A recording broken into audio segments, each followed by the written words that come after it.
नमस्कार, आप देख रहे हैं डीडी न्यूज। मैं हूं आंचल गुलाटी कुंबर और आगे बढ़ने से पहले एक नजर सुर्खियों की तरफ। प्रधानमंत्री नरेंद्र मोदी ने नई दिल्ली में कृषि अर्थशास्त्रियों के 32वें अंतर्राष्ट्रीय सम्मेलन का किया उद्घाटन। कहा, हमारी कृषि विविधता दुनिया में खाद्य सुरक्षा के लिए है आशा का केंद्र। भारत आज वैश्विक खाद्य और पोषण समस्याओं का कर रहा है समाधान।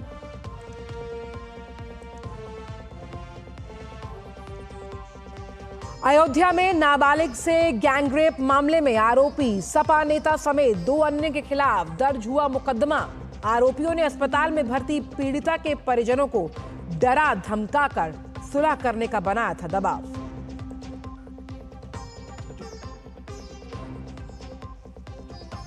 रायबरेली फर्जी जन्म प्रमाण पत्र मामले में यूपी एटीएस की बड़ी कार्रवाई। 6 आरोपियों को किया गिरफ्तार। आरोपियों के पास से tablet, mobile, laptop, credit card और आधार कार्ड हुए बरामद।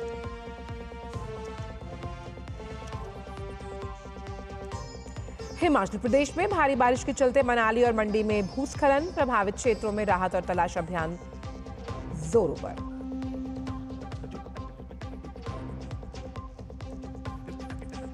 केरल के भूस्खलन प्रभावित वायनाड में राहत और बचाव अभियान युद्ध स्तर पर जारी। 91 राहत शिविरों में करीब 10,000 लोगों ने ले रखी है शरण।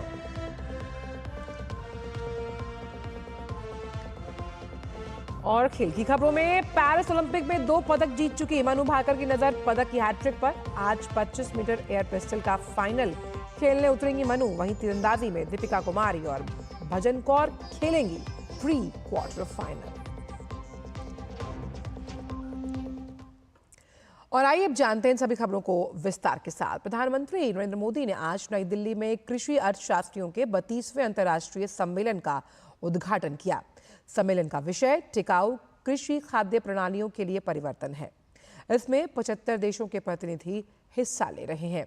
डिजिटल कृषि और टिकाऊ कृषि खाद्य प्रणालियों के प्रदर्शन के साथ साथ भारत की कृषि में हुई प्रगति को सम्मेलन में विशेष रूप से रेखांकित किया जा रहा है। इसमें जलवायु परिवर्तन, प्राकृतिक संसाधनों का क्षरण और बढ़ती उत्पादन लागत जैसी जो तमाम वैश्विक चुनौतियां हैं उस पर मंथन हो रहा है।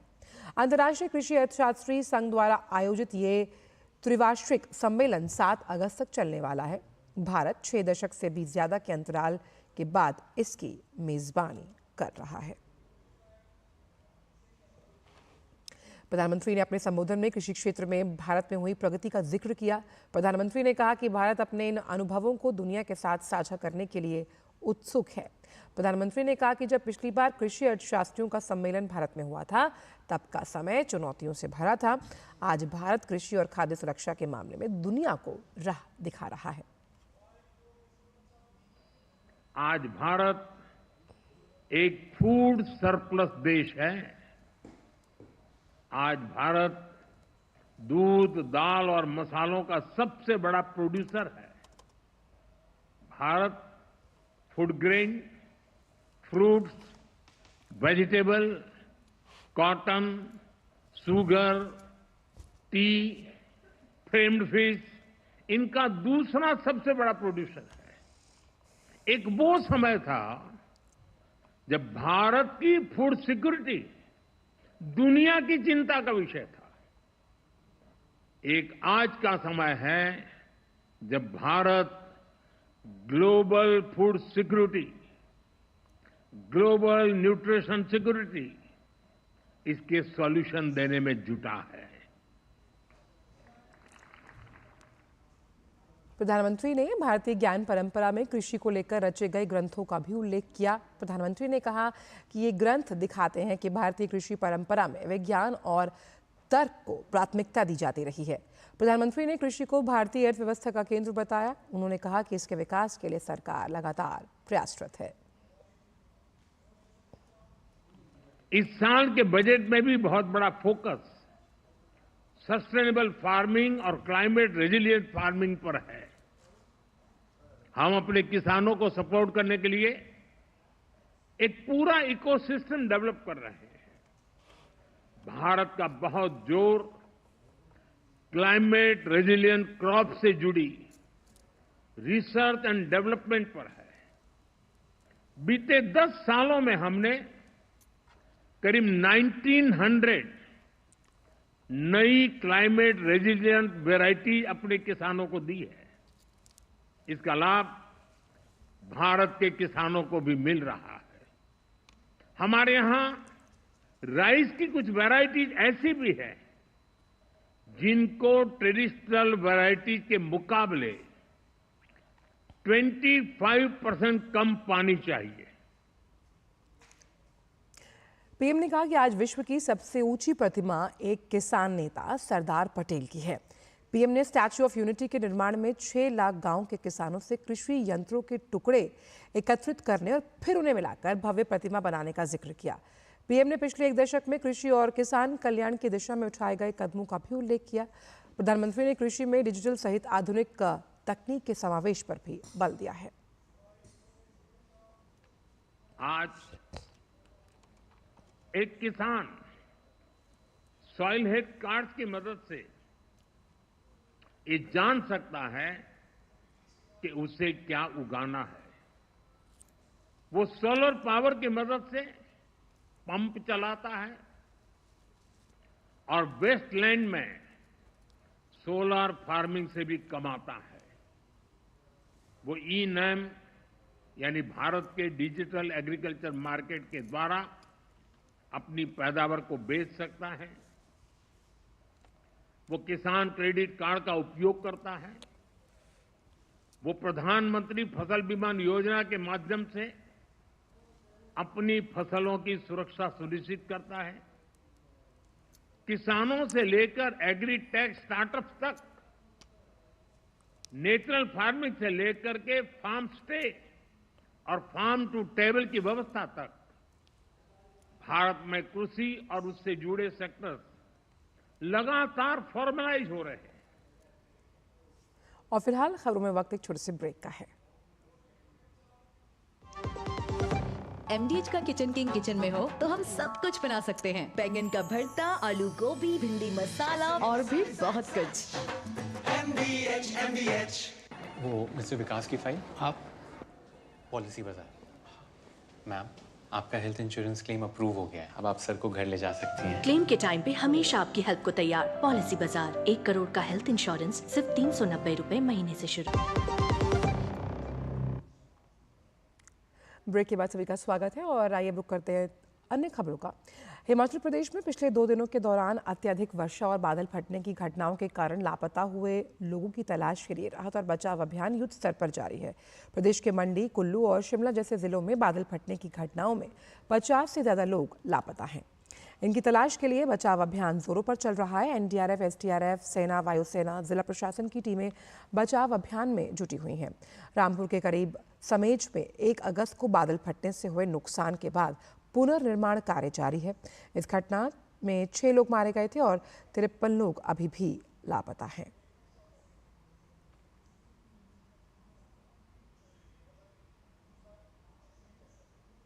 वहीं सपीती उपमंडल के पिन वैली में बादल फटने से भारी नुकसान हुआ। बादल फटने से आई बाढ़ के मलबे में एक महिला के दबने से उसकी मौत हुई है और एक वाहन भी मलबे की चपेट में आया। मृतक महिला की पहचान यशे डोलमा, पत्नी पद्मा दोरजे, उम्र 55 साल के रूप में हुई। जेसीबी की मदद से सड़क बहाली के साथ साथ मलबे में दबी महिला को निकाला गया।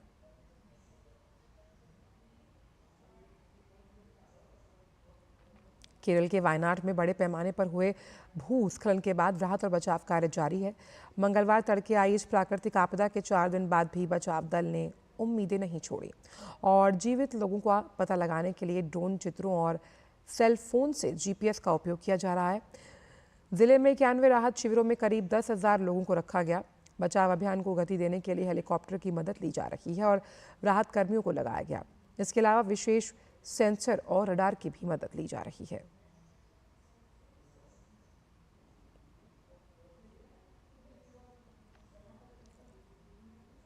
वायनाड की हृदय विदारक घटना में कई परिवार तो ऐसे हैं जिनका कोई भी सदस्य नहीं बचा, सिर्फ तस्वीरें बाकी हैं। ग्राउंड जीरो से देखिए हमारे संवाददाता अनिरज सिंह की ये खास रिपोर्ट।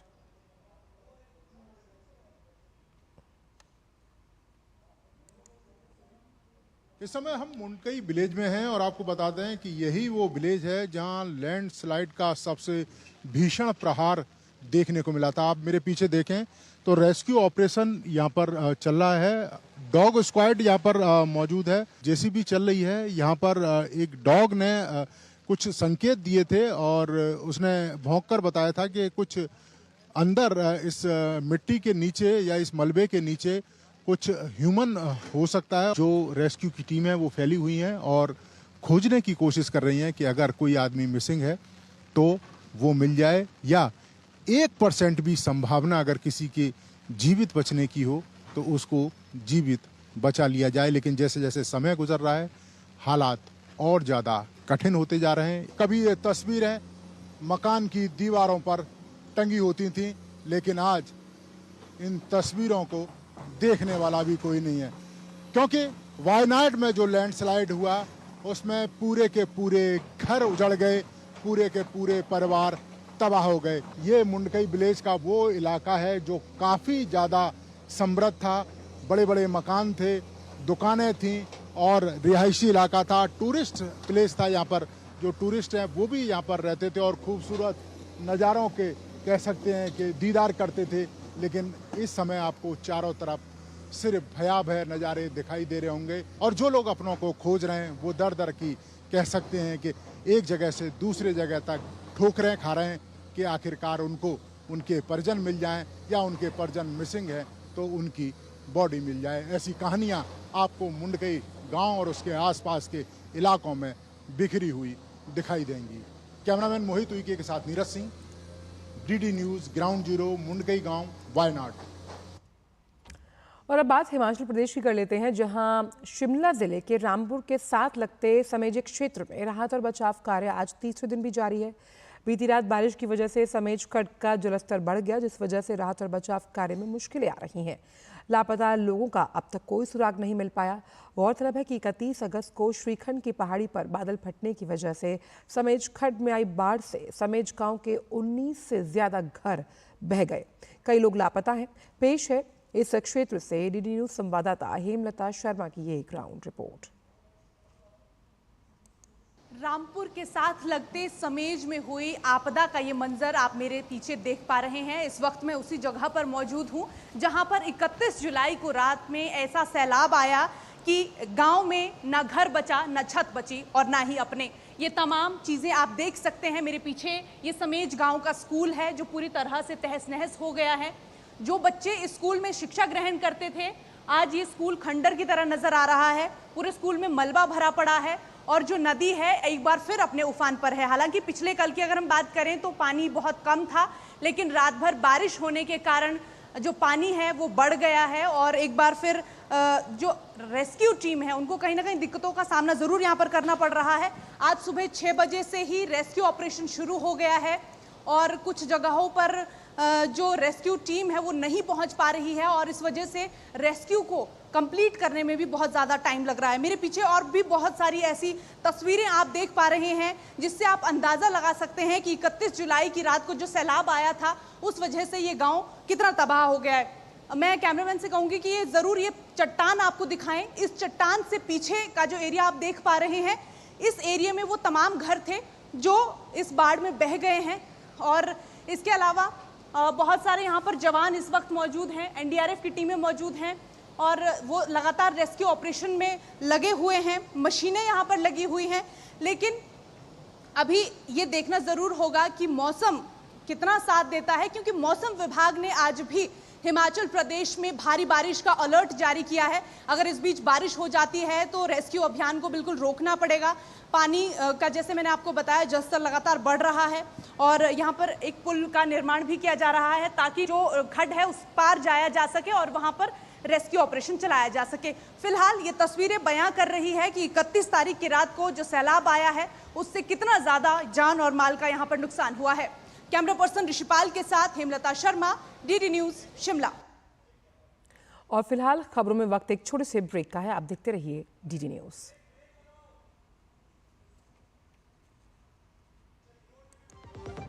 आपके घर के खाने में रेस्टोरेंट जैसा स्वाद ले आए MDH का शाही पनीर मसाला। पनीर को क्या मस्त बना डाला।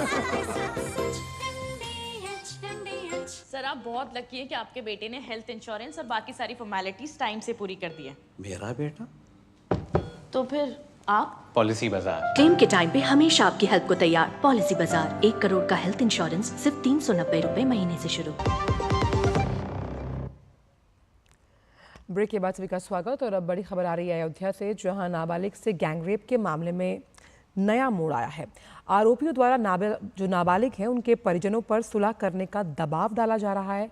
मना करने पर जान से मारने की धमकी दी गई। मामला जब प्रकाश में आया उसके बाद सपा नेता और भद्रसा नगर पंचायत के जो चेयरमैन मोहम्मद राशिद, सपा नेता जयसिंह राणा और एक अन्य के खिलाफ FIR दर्ज की गई है। थाना पूरा कलंदर के पिपरी भरतकुंड निवासी राम सेवक दास ने मुकदमा दर्ज कराया। आपको बताएं कि रात 11 बजे जिला महिला अस्पताल जाकर पीड़ित परिवार को सुलह करने की धमकी दी गई। पीड़िता जिला महिला अस्पताल में भर्ती है।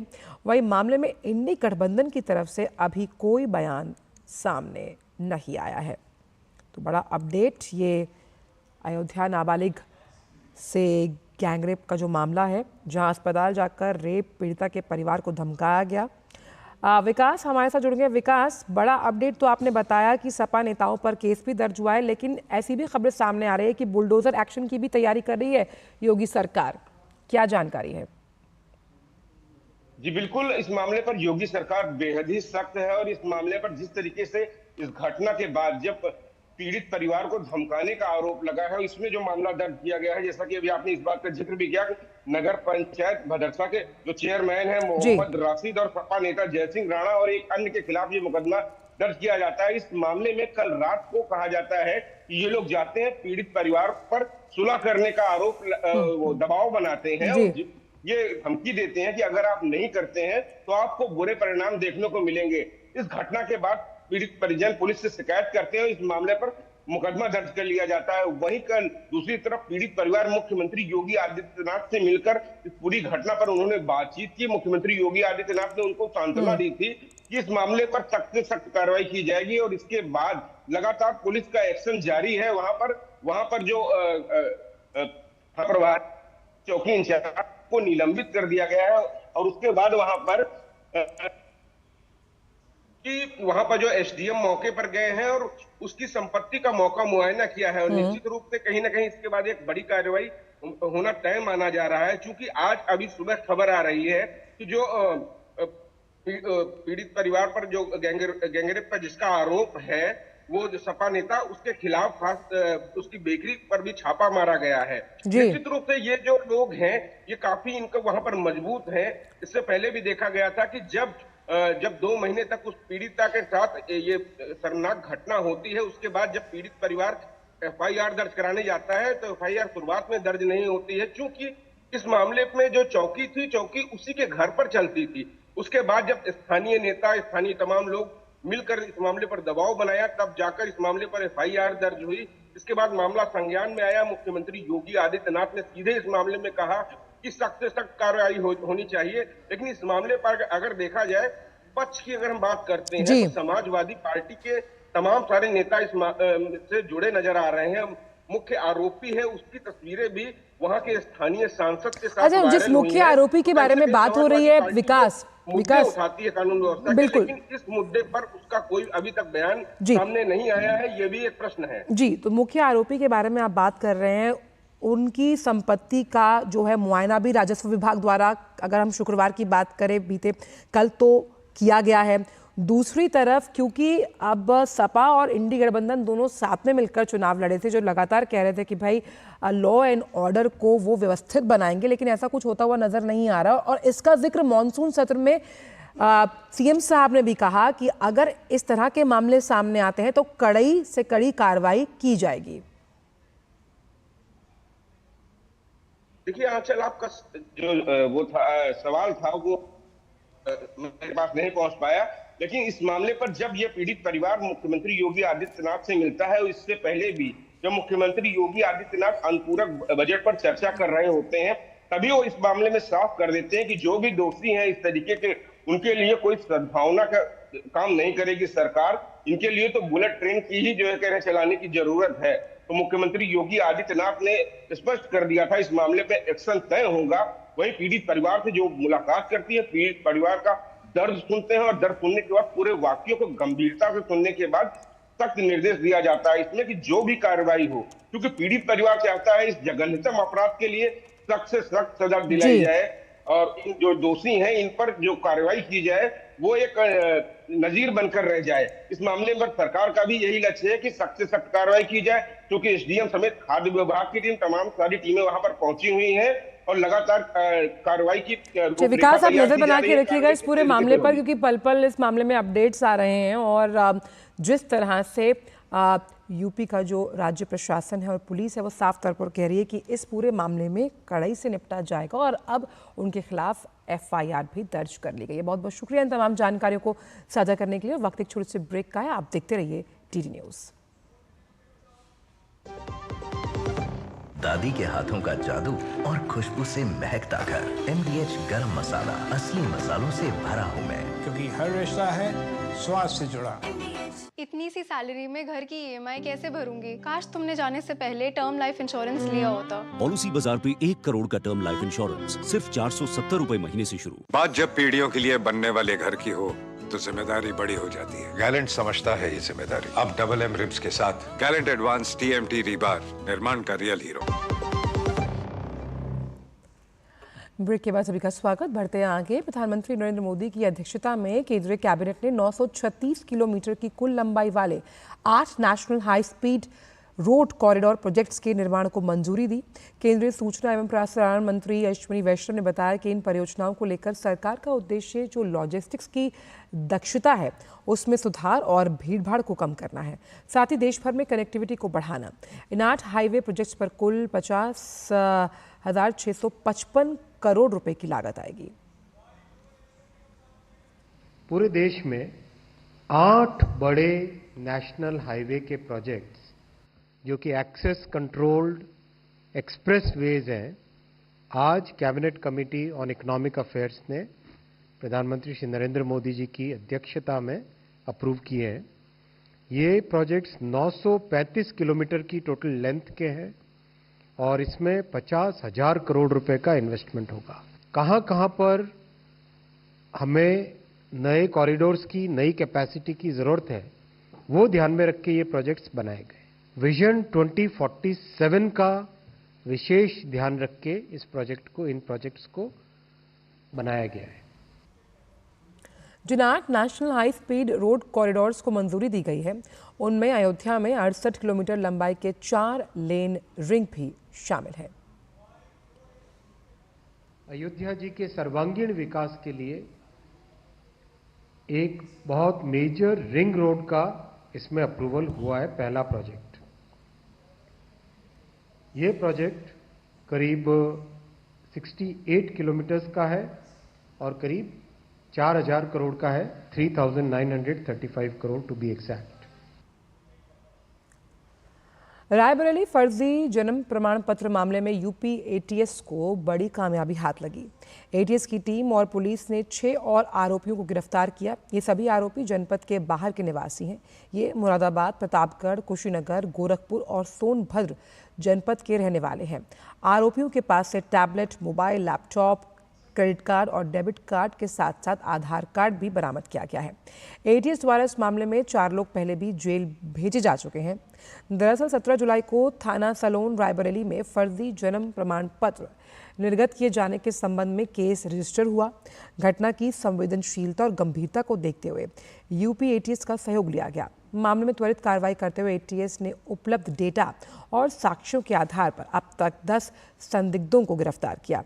दरअसल प्रमाण पत्र जारी करने वाले विभिन्न ग्राम विकास अधिकारियों ने जन सेवा केंद्रों को अपना व्यक्तिगत लॉगिन ID और पासवर्ड दे दिया था, जिसके माध्यम से फर्जी प्रमाण पत्र निर्गत किए जा रहे थे। और इस बड़ी खबर पर रामेंद्र हमारे साथ जुड़ गए। रामेंद्र, कितनी बड़ी उपलब्धि हम इसको मानते हैं ATS के लिहाज से, क्योंकि जिस तरह से फर्जी प्रमाण पत्र की बंदर बांट हो रही थी उस पर अब शिकंजा प्रमुख तौर पर कसता हुआ। देखिए, आज हिमाचल ये उपलब्धि नहीं है। राष्ट्र विरोध के खिलाफ जो लोग जा रहे हैं तो उनको रोकने की प्रक्रिया है। आप देखिए 10 लोगों की गिरफ्तारी की गई है और अभी ये बड़ा नेक्सस है। आप सलोन से जब उसको शुरू करते हो तो केरल में कुछ राष्ट्र विरोधी लोग पकड़े गए। जब उनकी जांच हुई तो पता लगा उनका निवास प्रमाण पत्र और जन्म प्रमाण पत्र सलोन रायबरेली से बना है। जब पूरी चीजों की जांच हुई तो पता लगा ये एक पूरा नेक्सस है और इसने कई हजार निवास प्रमाण पत्र, जात प्रमाण पत्र निरूपित किए हैं और उसमें ग्राम विकास अधिकारी और बीडीओ की आईडी उसके पास थी और पैसा लेकर बनाए जा रहे थे। एक एक निवास प्रमाण पत्र 20-20 हजार रुपए में बनाया गया। जब उसकी पूरी जांच हुई, स्थानीय विधायक ने उसकी शिकायत की, कहा इस तरीके का यहाँ चल रहा है और मुख्यमंत्री से की शिकायत। मुख्यमंत्री ने उसकी जांच के निर्देश दिए तो उसकी हैसियत जो चला रहा था, वहाँ सेंटर चला रहा था, उसकी हैसियत करोड़ों में निकली। लखनऊ में उसके मकान है, गांव में उसका बड़ा मकान है। यानी पैसा लेकर चलाया जा रहा था। उनको पैसे की जरूरत थी, लेकिन जो राष्ट्र विरोधी लोग आकर के बस रहे हैं, कई जगह को डेमोग्राफी चेंज हो जाएगा आने वाले समय में। आप 20,000 निवास प्रमाण पत्र रायबरेली से बने हैं और जब जांच होगी तो ये संख्या बताई जा रही कि 60,000 के पार रायबरेली में होगी। कुशीनगर से 2 लोगों को गिरफ्तार किया गया। सीएससी का एक कर्मचारी है और एक सेंटर चलाने वाला है। गोरखपुर से गिरफ्तारी हुई, प्रतापगढ़ से हुई, सोनभद्र से हुई।